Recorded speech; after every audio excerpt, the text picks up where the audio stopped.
Icon looked around her at the disaster that was this student film.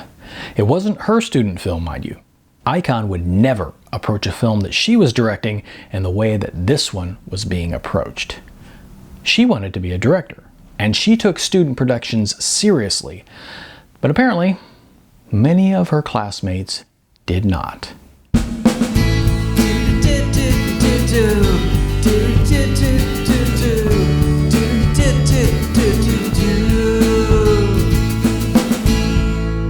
Hi, I'm Neil A. Yeager, and today I'm reading from my novel, Non-Hollywood.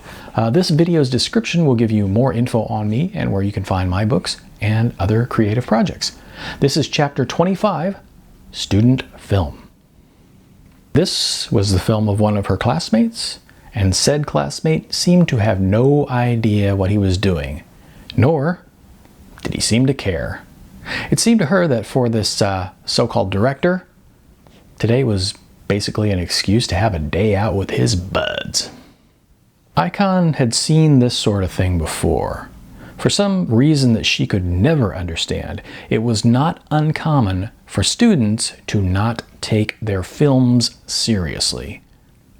She had to wonder if maybe the inexpensive nature of shooting on HD was what caused it.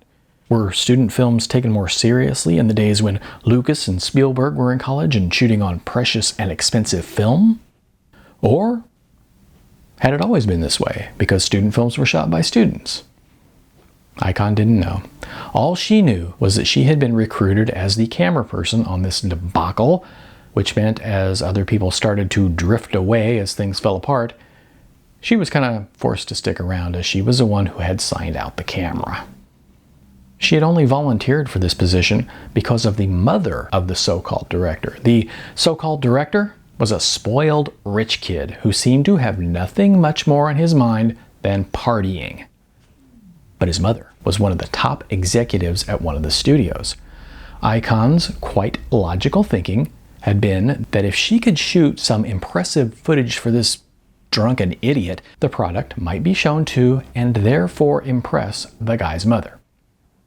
However, it had become terribly obvious that if they ever did manage to get anything shot, it was likely to turn out being terrible no matter what magic Icon tried to provide.